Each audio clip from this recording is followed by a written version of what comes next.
आज का हमारा टॉपिक है कि रेनिन एंजियोटेंसिन सिस्टम कैसे एक्ट करता है। फर्स्ट ऑफ ऑल हम देखेंगे कि रेनिन एंजियोटेंसिन सिस्टम स्टिमुलेट कैसे होता है। ठीक है ना, जब भी हमारी बॉडी के अंदर अगर blood flow BP blood pressure कम हो रहा है तो ये रीनल आर्टरी होती है। रीनल आर्टरी जो होती है ना वो एओर्टा से निकलती है, तो ये फर्दर डिवाइड हो के इंटरलोबा लेब्यूलर सेगमेंटल आर्टरीज बना के ना उसके बाद ये एफरेंट और एफरेंट आर्टियोल बनाती है, उसके दरमियान ग्लोमेरुलस कैपिलरीज प्रेजेंट होती हैं। अब जब भी ब्लड प्रेशर कम होएगा तो इधर ब्लड कम आएगा। अब ये एफरेंट आर्टियोल होता है ना, इसके साथ टू टाइप्स के सेल पड़े होते हैं। ये पोल्केसन सेल होते हैं और ये मैक्यूला डेंसा होते हैं, और इनको कंबाइन हम कहते हैं जक्स्ट्राग्लोमेरुलर एपरेटस कहते हैं। जो पोल्केसन होते हैं ना सेल, ये ब्लैक कलर वाले, ये असल में बैरो रिसेप्टर होते हैं। जैसे हमारी बॉडी के अंदर कैरोटिड साइनस और एओर्टिक आर्च के अंदर बैरो रिसेप्टर पड़े होते हैं ना, प्रेशर को सेंस करते हैं ब्लड के, तो ये वही बैरो रिसेप्टर होते हैं। ये जब देखेंगे कि मतलब बॉडी के अंदर ब्लड का जो प्रेशर है वो कम हो रहा है, तो ये क्या करवाएंगे कि अपने सेल्स को स्टिमुलेट करके रेनिन बनवाएंगे। एक इस तरह से स्टिमुलेट होता है। दूसरा ये है कि जब ब्लड प्रेशर कम होएगा तो GFR जो होती है ना वो प्रेशर डिफरेंस के ऊपर डिपेंड करती है, जो एफरेंट और इफरेंट आर्टियोल के दरमियान होता है। तो जब प्रेशर ब्लड का कम होएगा तो जो प्रेशर ग्रेडियंट है वो भी कम होएगा और कम से कम फिल्ट्रेशन होएगी। जब कम फिल्ट्रेशन होती है तो जो ल्यूमेन के अंदर जो फ्लूइड का फ्लो होता है वो स्लो होता है और ज़्यादा से ज़्यादा सोडियम रीअब्जॉर्ब होती है। ठीक है ना, नॉर्मली जो प्रॉक्सिमल ट्यूब्यूल है ना इसमें 65% सोडियम एब्जॉर्ब होती है नॉर्मली।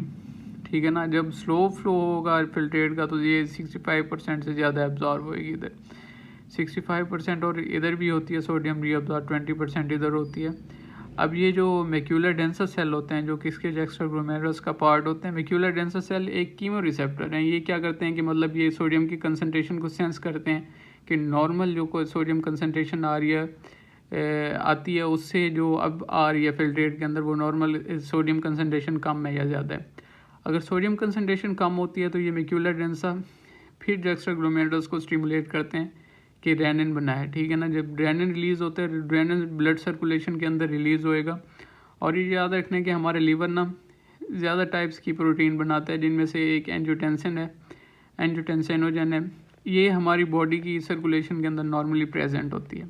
ठीक है ना, जब रेनिन इसके ऊपर एक्ट करते हैं जो है तो ये एंजियोटेंसिन 1 में कन्वर्ट हो जाती है। और जो पल्मोनरी वेसल्स होती हैं ना इनकी इंडोथेलियल सेल्स एक टाइप से स्पेशल होती है, क्योंकि ये एस एंजाइम्स प्रोड्यूस करती है इंडोथेलियल सेल, तो एस एंजाइम इसको एंजियोटेंसिन 2 में कन्वर्ट कर देते हैं। और ये याद रखना कि एंजियोटेंसिन 2 है ना ये मोस्ट पावरफुल वेजोकंस्ट्रिक्टर है।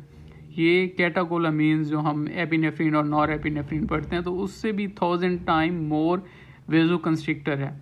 अब एंजियोटेंसिन 2 के ना डिफरेंट ऑर्गन्स के ऊपर रिसेप्टर्स होते हैं। फॉर एग्जांपल हम देखते हैं कि कैपिलरीज के अंदर जो जो सिस्टमिक कैपिलरीज होती हैं जहाँ पे हमारी फिल्ट्रेशन होती है, तो उससे पहले आर्ट्रियोल होती हैं और बाद में वेन्यूल होते हैं, जहाँ दरमियान में कैपिलरीज होती हैं।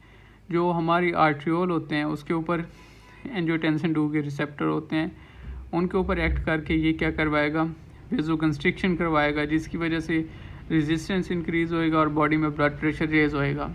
और वेन्यूल के ऊपर ये एक्ट करके अपने एंजियोटेंसिन 2 रिसेप्टर के ऊपर एक्ट करके जो वेन्स होते हैं उनकी कंस्ट्रिक्शन करवाएंगी। वेन की जब कंस्ट्रिक्शन करवाएंगे तो हमें पता है कि जो 70% हमारा ब्लड होता है ना बॉडी के अंदर वो वेन्स के अंदर स्टोर होता है।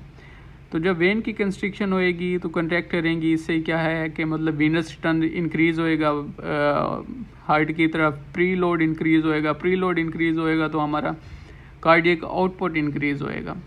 ठीक है ना, हमारे क्योंकि जो बीपी होता है वो कार्डियक आउटपुट के ऊपर, जो सिस्टोलिक बीपी होता है वो कार्डियक आउटपुट के ऊपर ही डिपेंड करता है कि हमारे जितना कार्डियक आउटपुट होएगा वो जो आर्टरी है उसकी एओर्टा या आर्टरी की जो मेजर आर्टरीज की वैल को इतना ज़्यादा स्ट्रेच करेगा।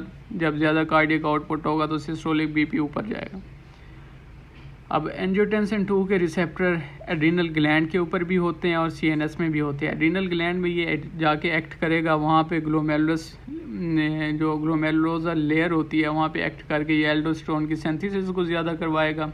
अब एल्डोस्टेरोन के जो रिसेप्टर होते हैं वो ये कलेक्टिंग ट्यूब्यूल होती है नेफ्रॉन की, उधर एल्डोस्टेरोन के रिसेप्टर होते हैं, वो उधर एल्डोस्टेरोन जाके अटैच होके ज़्यादा से ज़्यादा सोडियम की रीअब्जॉर्प्शन करवाएगा। और ये CNS में हाइपोथैलेमस में भी रिसेप्टर होते हैं और ये सिंपैथेटिक नर्वस सिस्टम को भी स्टिमुलेट करता है। हाइपोथैलेमस में एक सुप्रा ऑप्टिक न्यूक्लियाई होता है जिसका काम ये होता है कि वो ADH रिलीज़ करे, ठीक है ना। ADH जब रिलीज़ होएगा तो ADH क्या करवाता है कि वो वाटर की ज़्यादा से ज़्यादा रीअब्जॉर्प्शन करवाएगा किडनी के ऊपर एक्ट करके। और जब एंजियोटेंसिन 2 सिंपैथेटिक नर्वस सिस्टम को CNS में स्टिमुलेट करेंगे, उनके न्यूक्लियाई को स्टिमुलेट करेंगे, तो वो इफरेंट फाइबर्स देंगे। इफरेंट फाइबर्स वो जुक्सटाग्लोमेरुलर एपरेटस को भी इफरेंट फाइबर्स देते हैं, और जो आर्ट्रियोल होते हैं उनके ऊपर भी अल्फा-1 रिसेप्टर होते हैं। जुक्सटाग्लोमेरुलर एपरेटस से वो क्या करवाएंगे, वो रेनिन की सिंथेसिस को ज़्यादा से ज़्यादा करवाएंगे, और जो आर्ट्रियोल होते हैं वहाँ पे एक्ट करके ये वेजो कंस्ट्रिक्शन करवाएंगे।